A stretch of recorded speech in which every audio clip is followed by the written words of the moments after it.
నమస్కారం వార్తలకు స్వాగతం. ముందుగా ముఖ్యాంశాలు. మాజీ మంత్రి BRS leader Niranjan Reddy press meet, ఇరు పార్టీలపై fire. Mandakrishna Madiga press meet, పలు అంశాలపై వివరణ. మందకృష్ణ మాదిగ ప్రెస్ మీట్ నిర్వహించారు. ఈ సందర్భంగా పలు అంశాలపై ఆయన వివరణ ఇచ్చారు. ఎస్సీ ఎస్టీ బీసీ ప్రయోజనాలను దెబ్బతీసినట్టు కాదా? కాబట్టి రేవంత్ రెడ్డి గారు సర్కారు ఎస్సీ ఎస్టీ బీసీలను నమ్మించడానికి ఎన్నికల ముందు డిక్లరేషన్ చేయించిండ్రు, మా వర్గాలతో చేయించిండ్రు, మా వర్గాలను నమ్మించిండ్రు, ఓట్లు వేయించుకున్నారు, అధికారం అగ్రకులాలకు వచ్చిండ్రు, అనగారిన వర్గాల అవకాశాలన్నీ అగ్రకులాలకు దోచిపెట్టడానికి ప్రయత్నం చేస్తుండ్రు. అందులో భాగమే ఇప్పటి వరకు 1 గంట సమయంలో ప్రభుత్వ అధికారులతో చర్చించి నిర్ణయం తీసుకోవాల్సిన జీవో తీయాల్సిన ఎస్సీ తీయలేదు. 50% తమిళనాడు ప్రభుత్వం అమలు చేసినప్పుడు దాని ఆధారంగా ఇక్కడ కూడా 50% మినిమం ముందు అమలు చేయవచ్చు. బీసీలది దాన్ని అమలు చేస్తలేరు. దీనికి కుంటి సాకులు కులగణన నిర్వహించిన తర్వాతనే చేస్తామని చెప్పి మరి 6 నెలల్లో ఎవరు ఆపిండ్రు? 6 నెలలలోపు డిక్లరేషన్ ప్రారంభంగా 6 నెలలలోపు రిజర్వేషన్లు ఇవ్వాలి కదా, ఎవరు ఆపిండ్రు? ఎవరు ఆపలేదు. అంటే ఉద్దేశం లేదు. ఈ వర్గాల అభివృద్ధికి కట్టుబడి ఉండాలి, ఈ వర్గాల ప్రయోజనాలకు పెద్దపీట వేయాలనే ఉద్దేశం లేదు. ఎంత లేదంటే ముస్లిం డిక్లరేషన్ చేయడానికి ఖుర్షీద్ అహ్మద్ వచ్చిండు, కానీ ముస్లింలందరూ 80% పైగా కాంగ్రెస్ ఓట్లేసిండు కానీ అసెంబ్లీ ఎప్పుడు సరే ఇప్పుడు కూడా వేసిండ్రేమో. మరి ముస్లింను తీసుకొచ్చి డిక్లరేషన్ చేసిన మీరు రేవంత్ రెడ్డి గవర్నమెంట్లో అసలు ముస్లిం మంత్రి ఎందుకు లేడు? రేవంత్ రెడ్డి క్యాబినెట్లో ముస్లిం మంత్రి ఎందుకు లేడు? ఇప్పుడు చెప్పండి. ఎస్సీ ఎస్టీలు నమ్మించడానికి ఎస్సీ ఎస్టీ లీడర్ని తీసుకొస్తారు, బీసీలు నమ్మించడానికి బయట రాష్ట్రం నుంచి బీసీ లీడర్ని ఎంఆర్పీఎస్ తీసుకుంటుందని ఎస్సీ ఎస్టీ బీసీ మేధావులందరూ ఈ విషయంలో మరో ఉద్యమానికి మన విద్యార్థులను, నిరుద్యోగులను, ప్రజల్ని సిద్ధం చేయడానికి మేధావులందరూ ముందుకు రావాలని చెప్పి నేను విజ్ఞప్తి చేస్తున్నాను. ధన్యవాదాలు.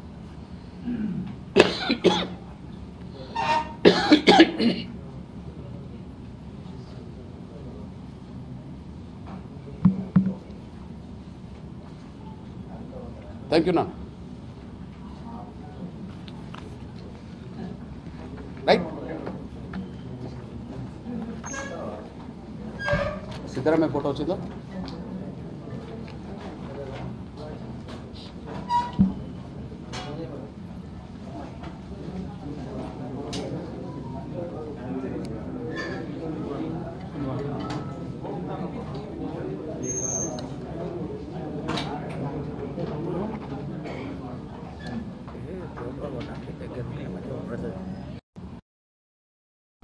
80% దాటారు జనాభా పరంగా.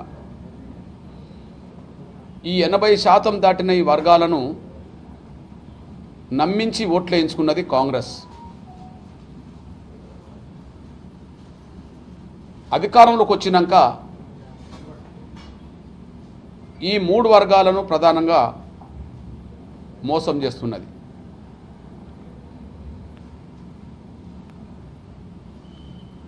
ఈ ఎస్సీ ఎస్టీ బీసీలను మోసం చేస్తున్న రేవంత్ రెడ్డి గారి సర్కారుకు వ్యతిరేకంగా ఎస్సీ ఎస్టీ బీసీలను ఏకం చేస్తాం,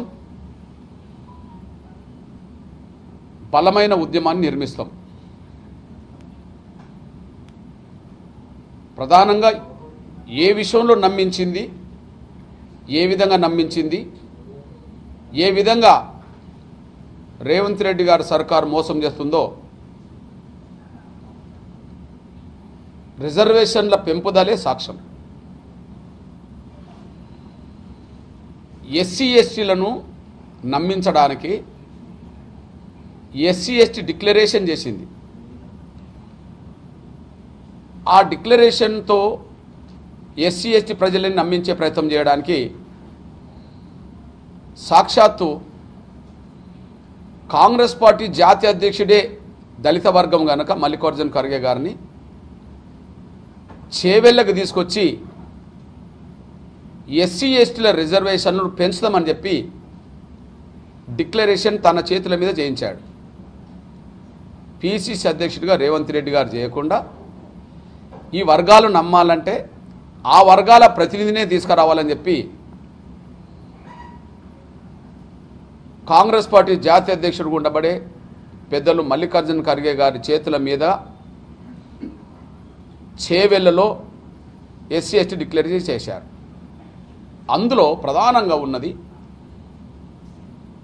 ఎస్సీల రిజర్వేషన్లను 15 నుంచి 18% పెంచుతామని, ఎస్టీ రిజర్వేషన్లను ఇప్పుడు అమలు జరుగుతున్న 10 నుంచి 12% పెంచుతామని అందులో పేర్కొనడం జరిగింది. అంటే ఎస్సీ ఎస్టీల రిజర్వేషన్ను పెంచబోతున్నామని నమ్మించడానికి ఎవరిని తీసుకొచ్చిందంటే ఎస్సీ ఎస్టీ వర్గాల నుంచి ఎదిగిన కాంగ్రెస్ పార్టీ నాయకుడినే తీసుకొచ్చింది, మల్లికార్జున ఖర్గే గారిని. అదే సమయంలో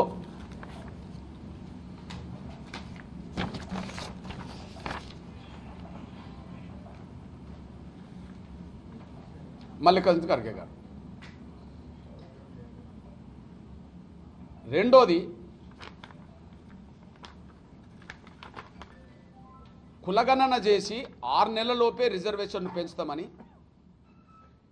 కులగణన చేసి 6 నెలలలోపే రిజర్వేషన్ను పెంచుతామని బీజేపీ లీడర్ మీడియా సమావేశం నిర్వహించారు. ఈ సందర్భంగా పలు అంశాలపై ఆయన మాట్లాడారు. ఏ నాయకుడికి లేదు. మోదీ కావాలని దేశ ప్రజలు అనుకుంటున్నారు. మన దేశ ప్రజలు కాదు, ప్రపంచవ్యాప్తంగా ఉండే అనేక మంది భారతీయులే కాకుండా ఇతర దేశాల అధినేతలు సైతం కూడా మోదీ దేశానికి ప్రధానమంత్రి అయితే ఈ యొక్క ప్రపంచానికి దిక్సూచిగా మాట్లాడేటువంటి ఆశాభావాన్ని కూడా వ్యక్తం చేస్తారు. తప్పకుండా భవిష్యత్తు ఉన్నది యువతకు. చలే మోడీ గారు యువతనే, మోడీ గారు ఉన్నంత యువతకు నీకు నాకు ఏడు మేడం. ఈ స్థాయికి ఇది ఎంత ప్రమాదకరమైనది. ఇది దేశ భద్రతకు సంబంధించిన అంశాలు. ఈ రకంగా దేశ భద్రతకు మరి విఘాతం కలిగించే చర్యలకు పాల్పడ్డారు. దేశ ద్రోహులుగా పరిగణించాల్సిన వ్యక్తులను ఉపేక్షిస్తున్నదంటే ఎక్కడో మరి ఈ యొక్క మరి ఈ రెండు కాంగ్రెస్ లేదా టీఆర్ఎస్లో ఏదో రహస్య ఉడంబడిక జరిగినట్టుగా మేము భావిస్తాం. భారతీయ జనతా పార్టీ మొదటి నుంచి మేము స్పష్టంగా చెప్తూనే ఉన్నాం. కేసీఆర్ గారు మోదీ గారిని మరి విభేదిస్తూ వ్యతిరేకిస్తూ ఏ రకంగా అవసరమైతే డబ్బులు నేను ఖర్చు పెడతాను, నాకు ఆ యొక్క ప్రతిపక్ష మరి కన్వీనరు ఆ కూటమికి ఇస్తే అని చెప్పిన వ్యక్తి ఈరోజు ఇదంతా చూస్తుంటే రేవంత్ రెడ్డి గారు మిన్నకుండా ఉన్నారంటే హైకమాండ్ ఒత్తిడుల మేరకు లొంగిపోయారా, లేదా నువ్వు స్వయంగా బాధితుడు అయినప్పటికీ జైలు పోయినటువంటి నీవు కూడా ఉపేక్షిస్తున్నావు అంటే ఢిల్లీ పెద్దల ప్రమేయం ఉన్నట్టుగా కలపరుస్తుంది. నేను మొదటి నుంచి చెప్పాను కూడా, ఈ ఎన్నికల తర్వాత ఖచ్చితంగా బీఆర్ఎస్ కాంగ్రెస్లో విలీనం కావడం ఖాయము, అదే లేదా ఆ కూటమిలో చేరడం ఖాయమని. అయినా ఇవాళ ఈ దర్యాప్తుల పేరు మీద దాన్ని జాప్యం చేస్తూ ఈ రకంగా ఫోన్ ట్యాపింగ్ విషయంలో కూడా చాలా మెతకగా వివరిస్తూ, విచిత్రం ఏంటంటే ఈ ఫామ్ హౌస్ ఎమ్మెల్యేల కొనుగోలు ఎపిసోడ్ అంతా కూడా మేము మొదటి నుంచి ఇది డ్రామా నాటకే ఫకీలో ఆనాడు ముఖ్యమంత్రి గారు మరి తన బిడ్డను కాపాడుకోవడానికి చేస్తున్న తతంగం అంటే ఆ రోజు ఎవరు కూడా నమ్మలేదు. ఇదే కాంగ్రెస్ పార్టీ బీఆర్ఎస్ బీజేపీ ఒకటి అనే నేరేటివ్ క్రియేట్ చేసి రాజకీయంగా లాభపడ్డ విషయం వాస్తవమే. కానీ ఇప్పుడు ఈ వాంగ్మూలంలో చాలా స్పష్టమవుతున్నది. ఎందుకంటే ఇది ఆ రోజు తన బిడ్డ కవిత ఏదైతే ఈ యొక్క మద్యం కుంభకోణంలో కూరుకుపోయిందో ఆ మద్యం కుంభకోణం నుంచి తప్పించడానికి చేసిన ప్రయత్నమే ఈ ఫోన్ ట్యాపింగ్. ఆ రకంగా ఢిల్లీ పెద్దలను బీజేపీ పెద్దలను ఇరికించి ఏదో రకంగా కవితను గట్టెక్కించడానికి చేసినటువంటి మరి కుట్రలు చర్యలని చెప్పి కూడా ఈ వాంగ్మూలంలో మరి బయటపడుతున్నది. వారు కేవలం ఫోన్ ట్యాపింగ్తో సరిపెట్టలేదు, బ్రౌజింగ్ హిస్టరీ, వాయిస్ కాల్స్ కూడా ట్రాక్ చేశారట, వాట్సాప్, సిగ్నల్, స్నాప్చాట్ కాల్స్ కూడా రికార్డ్ చేశారట. మరి ఇంత ఒక ప్రజాస్వామ్య వ్యవస్థలో వ్యక్తిగత స్వేచ్ఛను హరింపజేసే హక్కులు ఈ కేసీఆర్ ప్రభుత్వానికి ఎవరిచ్చారు? ఇంత దారుణమైన స్థితికి దిగజారిన దానికి ఇవాళ ఈ ప్రభుత్వం ఉపేక్షించడం ఏమాత్రం కూడా ఇది భావ్యం కాదు. ఎందుకంటే కేసీఆర్ ప్రభుత్వం పాల్పడింది సామాన్యమైనటువంటి నేరం కాదు. ఇది ఇవాళ దేశ ద్రోహానికి సంబంధించిన అంశమైతే, దేశ భద్రతకు సంబంధించిన అంశమైతే, వ్యక్తిగత జీవితాలు కూడా ఏ రకంగా చొరబడి మరి ఆ నీచమైన స్థాయికి దిగజారినటువంటి మీద ఈరోజు ఎందుకు మరి ఈ యొక్క రేవంత్ రెడ్డి ప్రభుత్వం మరి ఉపేక్షిస్తున్నదో అందుకనే మేము భారతీయ జనతా పార్టీ చాలా స్పష్టంగా నీకు ఏమాత్రం చిత్తశుద్ధి ఉందా రేవంత్ రెడ్డి గారు నీ మీద ఒత్తిడి లేవని నీకు ఢిల్లీ పెద్దల నుంచి మరి భావించినట్టయితే వెంటనే ఈ దుర్మార్గమైనటువంటి ఈ దారుణమైనటువంటి ఘోరమైన చర్యలకు ఒడిగట్టినటువంటి ఆ యొక్క పాత్రదారులతో పాటు సూత్రధారులను కూడా అందులో ఖచ్చితంగా మీరు చర్యలు తీసుకోవాల్సిన అవసరం ఉంది దానికి మరి వెంటనే సిబిఐ దర్యాప్తు ద్వారా నీళ్లకు నీళ్లు పాలకు పాలు తేల్చాల్సిన బాధ్యత మీ మీద తప్పితే లేనట్లయితే మరి ఈ యొక్క 10 జనపద ఆదేశాలకు అనుగుణంగా మరి లొంగిపోయినట్టయితే ఇవాళ బీఆర్ఎస్ పట్టిన గతే కాంగ్రెస్ పడుతుందని ఖచ్చితంగా మరి ప్రజలు ఈ ప్రభుత్వాన్ని మరి ప్రశ్నించే స్థాయి తిరగబడే స్థాయి కూడా వస్తుందని చెప్పి కూడా నేను హెచ్చరిస్తా ఉన్నాను ఇప్పుడు చర్యలు తీసుకోవాలి కదా ఇప్పుడు న్యాయపరమైన చర్యలు ఆ తప్పిదం ఏ చట్టం కింద వస్తుందో ఆ చట్టం కింద వాళ్ళు చర్యలు తీసుకోవాలి టెలిఫోన్ యాక్ట్ దాని కిందకి వస్తుంది ఆయన పైన చర్యలు తీసుకోవాలని అంటారు కానీ సీఎం నిన్న చెప్పింది ఏంటంటే ఆఫ్ ద రికార్డ్ మీడియాతో మాట్లాడుతూ ఎలక్షన్ కోడ్ ఉంది ఆ కేసుని ఇప్పుడు పరిశీలించలేదు ఎలక్షన్ కోడ్ అయిపోయినాక ఆయన పర్సూట్ చేస్తానని చెప్పారు ఎలక్షన్ కోడ్ రాకముందు ఏం చేసినారు అప్పుడు అధికారుల మీద చర్యలు తీసుకున్నారు కదా అప్పుడు ఎందుకు మీరు బయటపెట్టలేదు అంటే ఎలక్షన్ దాకా వాళ్ళ సేవలు వాడుకున్నారా మీరు బీఆర్ఎస్ సేవలు బీఆర్ఎస్ మీకు అవసరం అనిపించిందా ఇది అంతా కూడా ఒక కట్టు కదా ఇదంతా కూడా రాజకీయమైనటువంటి మరి కుట్రలో భాగంగా కేవలం బీజేపీ ఎదిరించేదానికి అన్ని పార్టీలు ఓ గొడుగు కింద అవినీతి పార్టీలు ఈ చర్యలకు పాల్పడ్డ అందరూ కూడా ఏకమవుతున్నారు అని పదే పదే మోదీ గారు చెప్తా ఉంటే దాన్ని కొంతమంది తప్పుపట్టారు ఇవాళ వాస్తవాలు వెలుగులోకి వస్తున్నాయి ఇంత దారుణమైన ఘోరమైన పరిస్థితికి దిగజారంటే తెలంగాణను ఒక మాఫియా రాజ్యంగా మార్చేశారు మరి ప్రజాస్వామ్యం గురించి మాట్లాడే రాహుల్ గాంధీ కానీ లేదా ఇవాళ రాజ్యాంగం గురించి మాట్లాడే కాంగ్రెస్ పార్టీ కానీ ఎందుకు ఇవాళ నోరు నిప్పటం లేదు ఇంత ప్రజాస్వామ్యానికి విఘాతం కలిగించే చర్యలకు పాల్పడితే మరి ఇది రాజ్యాంగాన్ని ఇవాళ అవమానపరచడం కాదా ఎందుకు కాంగ్రెస్ ఇవాళ కనీసం మాట్లాడటం లేదు ఇవాళ ఎందుకు నోరు మెదటం లేదు మన ఎన్నికల్లో కూడా ఈ అంశాన్ని ఎందుకు ప్రస్తావించలేదు కాంగ్రెస్ పార్టీ రాహుల్ గాంధీ ఇన్నిసార్లు మరి తెలంగాణకు వచ్చాడు మరి కేసీఆర్ యొక్క దురగాతల గురించి ఎందుకు వారు మాట్లాడకపోయారు మరి రాహుల్ గాంధీ కానీ మల్లికార్జున ఖర్గే కానీ కాబట్టి ఇదంతా కూడా చాలా స్పష్టంగా తెలంగాణ ప్రజలు అర్థం చేసుకోగలుగుతాం కేసీఆర్తో కాంగ్రెస్ పార్టీ రాజీ పడుతున్న విషయాన్ని ఇవాళ చెప్పకుండా చెప్తారు బీఆర్ఎస్ లీడర్ మీడియా సమావేశం నిర్వహించారు ఈ సందర్భంగా పలు అంశాలపై ఆయన మాట్లాడారు ఏ మాటలు అవి ముఖ్యమంత్రిగా ఉండి మాజీ ముఖ్యమంత్రి మీద మాట్లాడే మాటలేనా అవి ఏం దోస్తే అది మాట్లాడమే ముఖ్యమంత్రి దక్షతన నియంత్రించుకొని నిగ్రహంగా మాట్లాడితే ఆ పదవికి వన్నె వస్తుంది గుర్తుపెట్టుకోండి రేవంత్ రెడ్డి గారు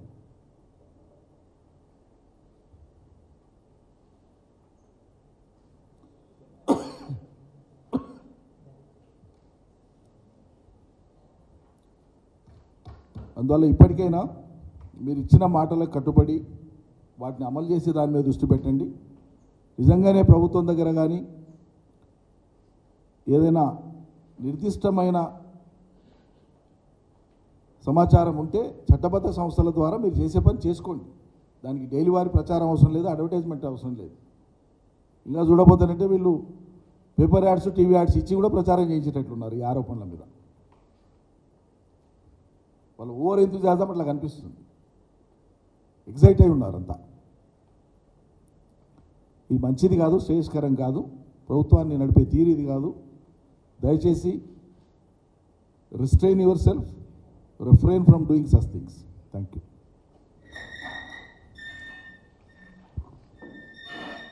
అన్నీ అమలు చేసినాం కదా ఇంకేడు ఉన్నాయన్నట్టు మాట్లాడతారు చివరికి ఎన్నికల సందర్భంగా రాహుల్ గాంధీ వస్తే ఆయనతో కూడా చెప్పించినారు మహాలక్ష్మి పథకం కింద 2500 ముడుతున్నాయని అంటే ఇంత బ్లఫ్ చేయడం చేయని దాన్ని అమలు చేయని దాన్ని ప్రారంభించని దాన్ని కూడా ప్రారంభం అయిపోయినాయి అమల్లో ఉన్నాయి అన్నీ నెరవేర్చడం ఏదో ఒకటో రెండో మిగిలిన అన్నీ అయిపోయినాయి అన్నట్లుగా టేక్ ఇట్ ఫర్ గ్రాంటెడ్గా తీసుకొని మాట్లాడడం అనేది అలవాటు అయిపోయింది కాబట్టి వాళ్ళు ఇచ్చిన హామీలు అమలు కానటువంటి యొక్క ప్రతిఫలం లేదా దాని యొక్క రిఫ్లెక్షన్ ఏంటంటే ఇవాళ అన్ని వర్గాల ప్రజలు కూడా తీవ్రమైనటువంటి వ్యతిరేకత అసంతృప్తిని కలిగి ఉన్నారు ప్రధానంగా రైతాంగ ప్రజలు కరెంటు కాడ వైఫల్యం ఈ సర్కార్ది నీళ్ళు ఇచ్చే కాడ వైఫల్యం, చివరికి వాళ్ళు పండించిన పంట కొంటామని చెప్పి కొనకపోగా నానా ఇక్కట్లు రైతులు పడ్డారు, ధాన్యం దడిచిపోయింది, చాలా రకాల ఇబ్బందులు పడ్డారు. బోనస్ ఇస్తామని ఎగ్గొట్టిండ్రు, బోనస్ మీద తలాతోకలేని మాటలు, ముందోతోన సన్నోడ్లకే ఇస్తామని, తర్వాత మిగతావి కూడా పరిశీలిస్తున్నామని, విధి విధానాలు రూపొందిస్తున్నామని. 2 సీజన్లు అయిపోయాయి, వానకాలం యాసంగి సీజన్లు అయిపోయాయి. మీ బోనస్ అనేటువంటిది ఇంకా ఆ బోనస్ను కూడా నమ్ముతాడా? మీ బోనస్ అనేది ఒక బోగస్. కాంగ్రెస్ ఇచ్చినటువంటి రైతులకు బోనస్ అనేటువంటి ఆ మాట అయితే ఉందో అదొక బ్లఫ్, అదొక బోగస్ మాట. మీరు ఇంకో అదనపు బోనస్ ఏమి ఇచ్చిందంటేనంటే రైతుల మీద లాఠీచార్జ్ చేస్తున్నారు. సర్కారు వచ్చిన 6 నెలలకే రైతుల యొక్క డిమాండ్ల మీద రైతులు సంఘటితమై ఎక్కడైనా కూర్చొని ఏదైనా ప్రభుత్వాన్ని అడుగుతున్నారంటే వాళ్ళ మీదకి పురమాయిస్తున్నారు పోలీసులు. మరి గతంలో ఎందుకో జరగలేదు? 9.5 ఏళ్ల కాలంలో ఎందుకో రైతులు లైన్లలో నిలబడలే? గతంలో ఎందుకో ఎరువుల కొరత రాలే? గతంలో ఎందుకో నీళ్లు లేక పంటలు ఎండిపోయినాయనే వార్తలు రాలేదు? గతంలో విత్తనాలు లేక రైతులు ఆందోళన చేయలేదు ఎందుకో? మరి కేసీఆర్ దిగిపోగానే ఇవన్నీ స్టార్ట్ అయితే ఇవన్నీ మీ గొప్పతనాలా? మరి మీ పనితీరుకు, మీ గొప్పతనాలకు తార్కాణమా ఇదంతా? ఎట్లా అర్థం చేసుకోవాలి ప్రజలు? కాబట్టి ప్రజానికాన్ని అర్థం చేసుకోమని విజ్ఞప్తి చేస్తున్నాము. ఇక్కడ ఏంటంటే వీళ్ళు చేయడానికి వీళ్ళకు ఒక ప్రణాళిక లేక, మరి పాలనా దక్షత ఉందా లేదా అనేది ప్రజలు బేరీజ్ వేసుకోవాలి. నేను ఆ మాట అనను. నిజంగానే పాలనా దక్షత ఉంటేనంటే దానికి సంబంధించిన అడుగులు అటువైపు లేవు. పాలనా దక్షత కొరబడిందా? ప్రజలు విచక్షణతో ఆలోచించమని నేను కోరుతా ఉన్నా. ఈ కారణాల చేతనే వాళ్ళు ఏం చేయాలనో పాలుపోక వాళ్ళ వైఫల్యాలు తెర మీదకి వచ్చినప్పుడల్లా ఈ అసలు సినిమా వచ్చే కంటే ముందు న్యూస్ రీల్ అని వచ్చేది వెనుకటికి. అట్లా న్యూస్ రీల్ల టైపులో కొన్ని లీకులు ఇవ్వడం, ఎప్పుడు బుద్ధి పుడితే అప్పుడు ఒక అంశాన్ని తెర మీద తీసుకురావడం. కొద్ది రోజులు కాళేశ్వరంతో నడిపేసింది. మొత్తం కాళేశ్వరం తెల్లారితే పొద్దుముగితే కాళేశ్వరం కాళేశ్వరం కాళేశ్వరం ఇట్లా అయింది ఇట్లా అయింది ఇట్లా అయింది ఇట్లా అయింది. మిత్రులంతా చూసిండాలా?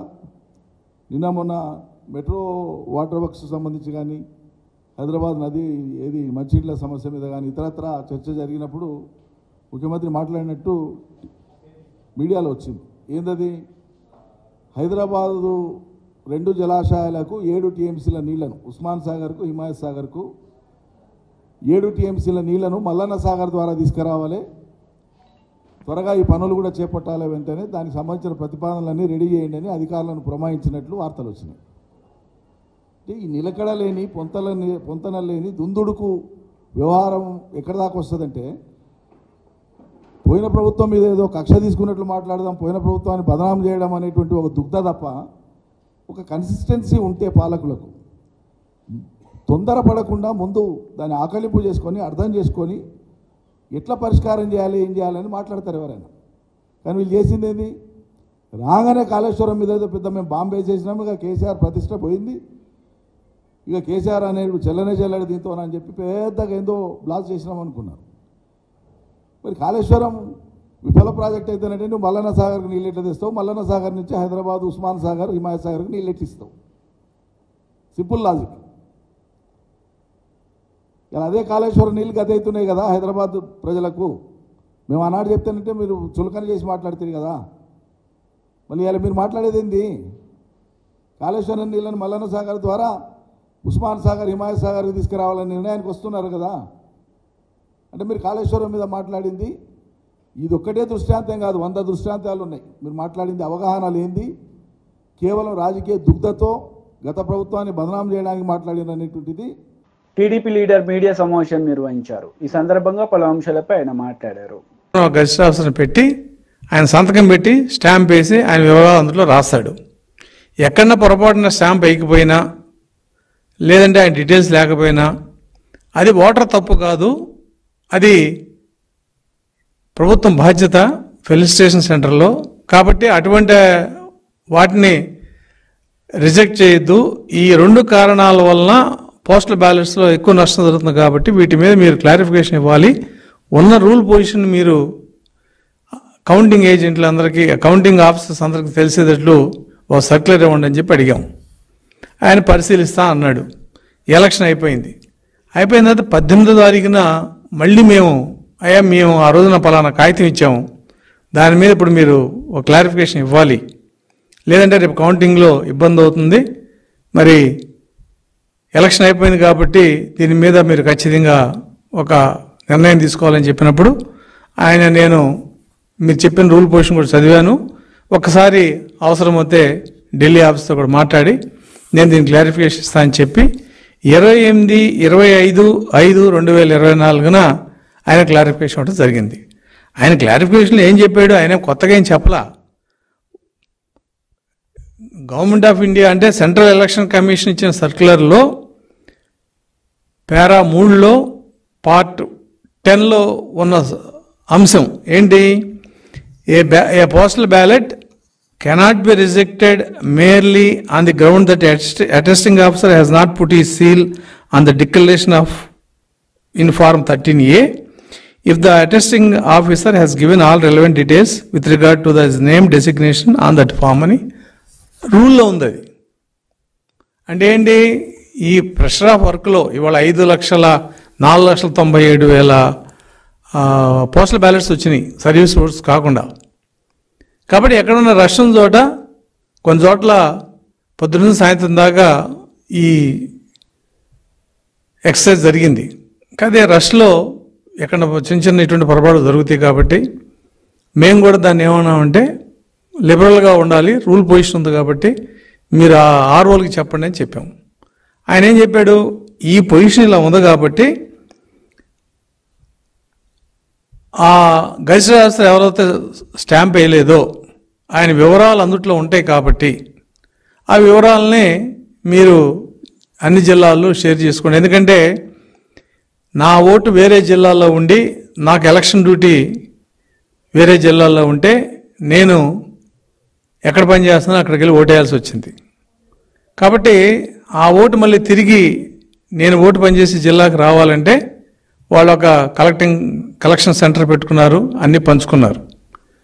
కాబట్టి అందరు ఆర్ఓలకి, ఈ రాష్ట్రంలో 175 మంది ఆర్ఓలకి కూడా ఈ డీటెయిల్స్ ఏ గజిటెడ్ ఆఫీసర్ అటెస్ట్ చేశాడనేది పంపించండి అని చెప్పి ఆయన చెప్పాడు.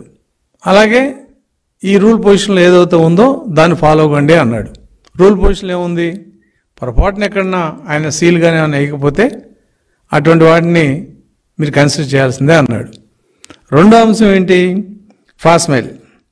ఫాస్మెయిల్ మీద రూల్ పొజిషన్ స్పెసిఫిక్గా ఉంది, దాన్ని మేము అడిగాం. రెండోది ఎలక్షన్ కమిషన్ రూల్స్లో ఏముంది, ఎవరైతే పోస్టల్ బ్యాలెట్స్కి ఆర్ఓగా ఉన్నారో ఆ ఆర్ఓ బ్యాలెట్స్ మీద ఫాస్మెయిల్ వేయాలి అని ఉంది. వేయకపోతే రిజెక్ట్ చేయమని ఎక్కడా లేదు. పోస్టల్ బ్యాలెట్స్ మీద కనుక ఫారం 13A కానీ 13B కానీ వీటి మీద ఓటర్ సంతకం లేకపోయినా, ప్రాపర్ అటెస్టేషన్ లేకపోయినా దాన్ని రిజెక్ట్ చేసే అవకాశం ఉంది తప్ప ఫాస్మెయిల్ లేకపోతే బ్యాలెట్ అని తీసేయమని ఎక్కడ లేదు.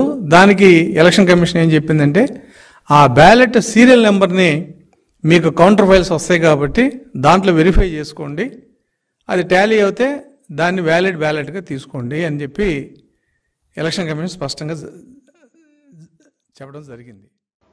బీఆర్ఎస్ లీడర్ మీడియా సమావేశం నిర్వహించారు. ఈ సందర్భంగా పలు అంశాలపై ఆయన మాట్లాడారు. జాతీయ జెండా ఆవిష్కరణ, దాంతోపాటు మా పార్టీ బీఆర్ఎస్ పార్టీ జెండా ఆవిష్కరణ కూడా, జెండాను ఎగిరేయడం కూడా జరుగుతుంది. జాతీయ జెండాను ఎగిరేయడం, పార్టీ జెండాను ఎగిరడం కూడా జరుగుతుంది. దాని కొనసాగింపుగా బీఆర్ఎస్ పార్టీ అధ్యక్షులు కేసీఆర్ గారు 11 గంటలకు తెలంగాణలోని అన్ని జిల్లాల నుంచి వచ్చినటువంటి మా పార్టీ నాయకుల చేత ఉద్యమ సందర్భంగా జరిగినటువంటి అనేక ఘట్టాలు, దాంతోపాటు 10 సంవత్సరాలు జరిగినటువంటి అభివృద్ధి విషయంలో కూడా ఒక సభ నిర్వహించడం జరుగుతుంది.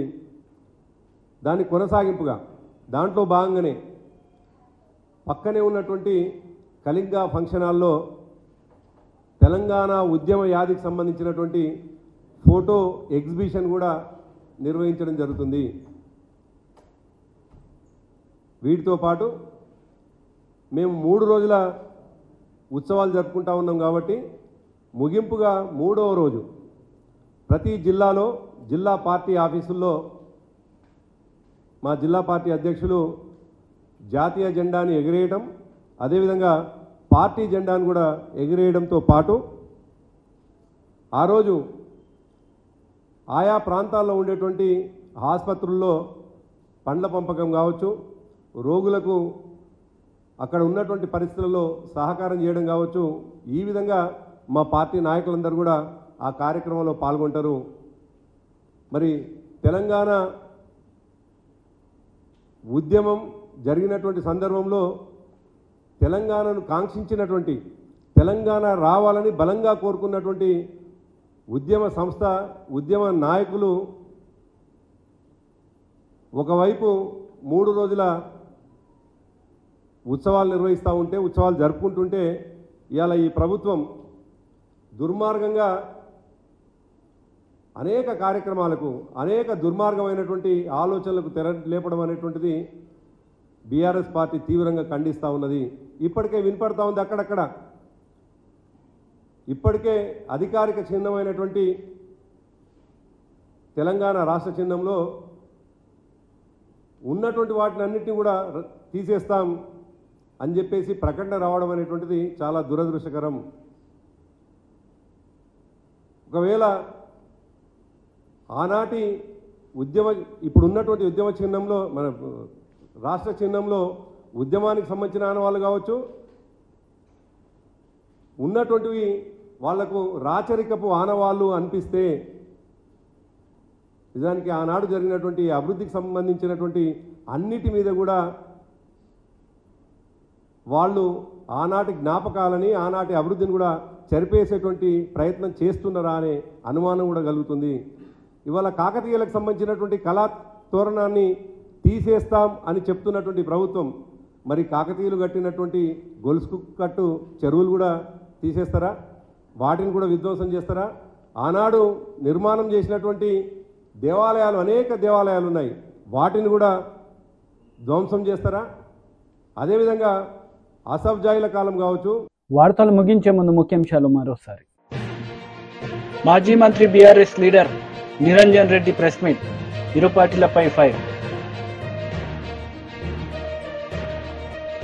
మందకృష్ణ మాదిగ ప్రెస్ మీట్, పలు అంశాలపై వివరణ.